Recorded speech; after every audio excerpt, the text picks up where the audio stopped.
Okay, where are we now? Are we at declarations of interest? Through you, Chair, I think if you do the rise and report, just explaining what was done in closed session, and then we'll move back up to declarations of interest. Okay, during the closed session, the board approved closed session minutes and information items under item 14.1, and staff provided the Prescott Police Services Board with information on item 14.2 and 14.3. Is there anything else? No? Okay. Moving on, or back, I guess, to number 4. Okay. Are there any declarations of interest? No. There are no presentations, and there are no delegations.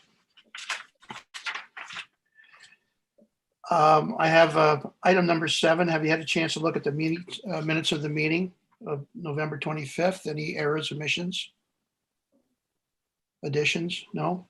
Then item number 7 is a motion to approve the minutes of the previous meeting held on November 25th.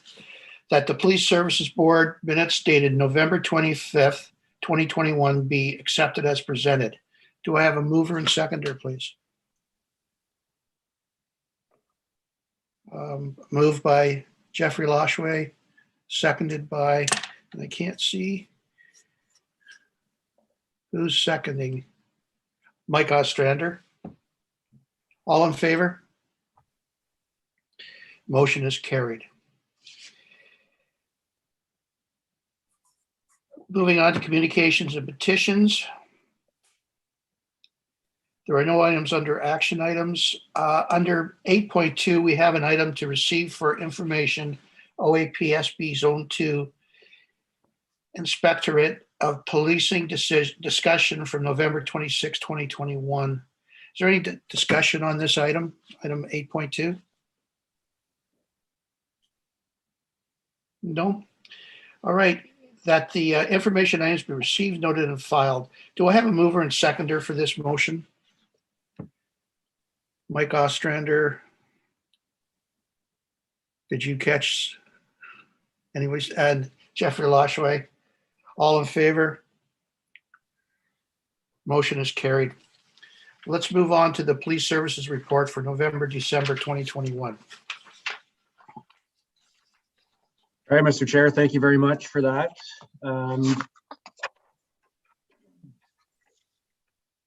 I know the report was shared with everybody, so if you want to follow along, I'm going to start with violent crimes. So from this report here covers the months of November and December 2021. So in the month, in that time period, we had 2 sexual assaults. We had 6 assaults and 7 other crimes against persons.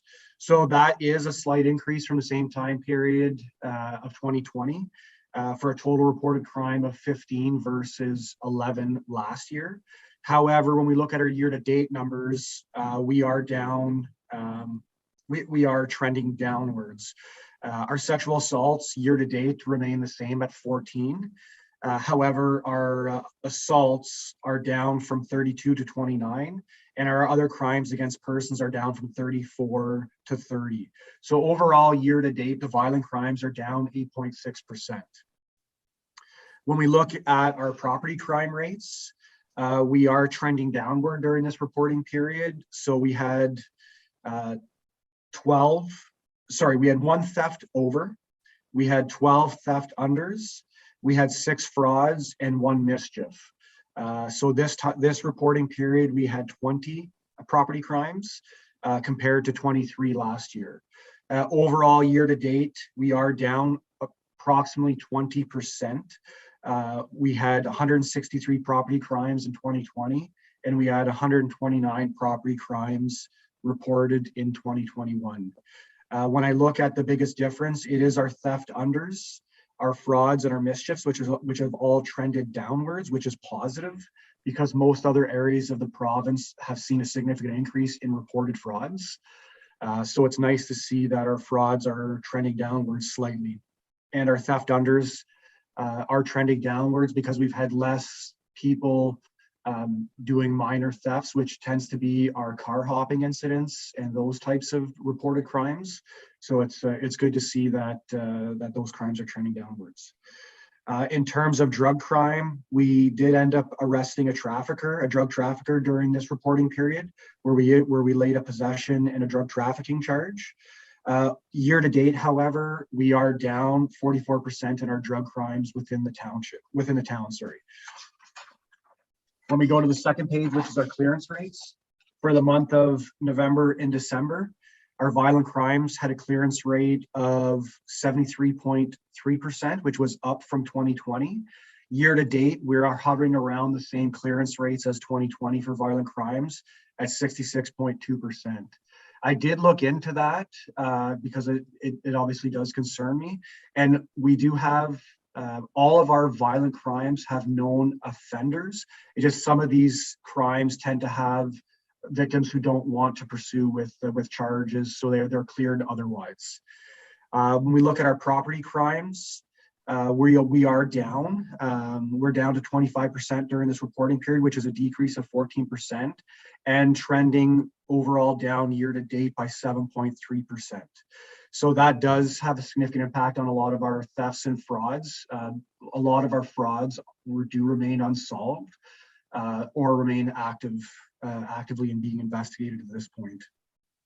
Our drug crime is oftentimes a measure of proactive activity, so it's at 100% clearance rate, and overall year to date we're at an 80% clearance rate. So overall we're down 3.7%, 3.7% year to date. So from the entirety of the year, we're at a 38.4% clearance rate. And I do expect those numbers to change as our street crime units and our crime units continue to investigate these various offenses. When we look at the next page, we have had no public complaints during the November and December time periods on any of our officers. Our intelligence-led policing crime abatement strategy, we had 12 offenders in the program. We conducted 10 compliance checks on those offenders, and we found that all offenders enrolled in the program were compliant with their release orders. We had 324 cruiser patrol hours within the town. We had 11 ATV patrol hours, 35 3/4 foot patrol hours, and 7 foot patrol hours. Our number of targeted media releases. So during the month of November and December, we had 13 social media updates and targeted media releases highlighting Prescott. We had the Stuff a Cruiser event. We had the interview I conducted with the radio station, the pedestrian safety event as a result of the crosswalk issues, stunt driving, and the South Grenville District High School walkthroughs. For our crime and traffic campaigns, we participated in our annual festive ride program that yielded many positive interactions. So we had a lot of good feedback from community members about seeing the proactive ride events going on in the municipality. We did not have any break-ins during the month of November and December. As such, we had no offer of safeguard. And we had 10 engagements with our mobile crisis response teams in the month of November and December, and connecting those other individuals with services and follow-ups. And I know our mobile crisis response team has been in touch with Matt in terms of offering services to the municipality. When we look at our call for service billing summary, unless anybody has any questions on this, I'm just going to go to our year-to-date billable hours. So the last page of that report, when we go to our weighted hours, the 2021 time period, year-to-date weighted hours, we're at 6,915 hours compared to 2020, which has 7,756 hours. So overall, the calls for service are trending downwards within the municipality, which is reflected in the calls for service billing summary. Subject to any questions, that's the November, December report.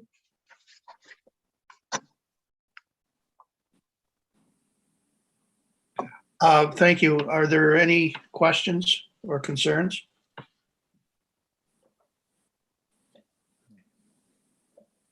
No?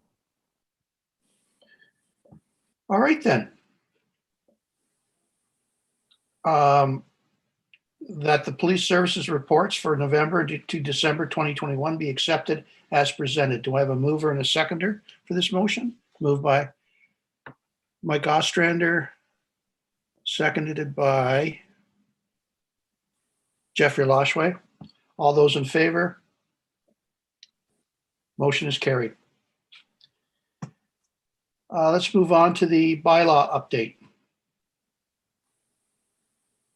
Sean? Or, Certainly, I can take that one. So just wanted to give it an update as the writing of the report. Overnight parking was in effect as it was November 1st. Just after the report was written, there was another round of tickets and towing last week. But when it was written, there had been 4 tickets thus far and 2 vehicles towed.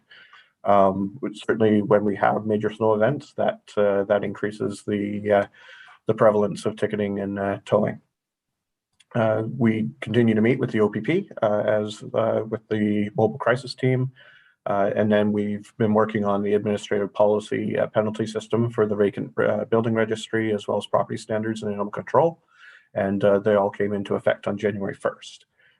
Then we're looking to other bylaws, could be taxi, could be other ones that would fall under the administrative monetary penalty as opposed to provincial offenses. So that's the report for this month. any questions?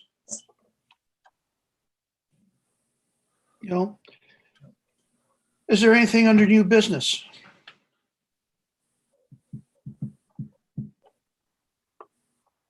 I'm sorry, anything under old business?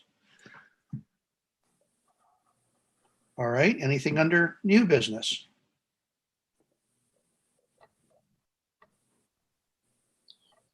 Going once, going twice, moving on to the PSB public service announcement. I think we've covered that. Are we going to, well, Matt's going to coordinate that, I think.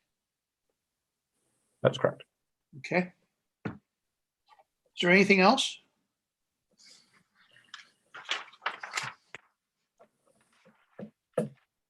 All right.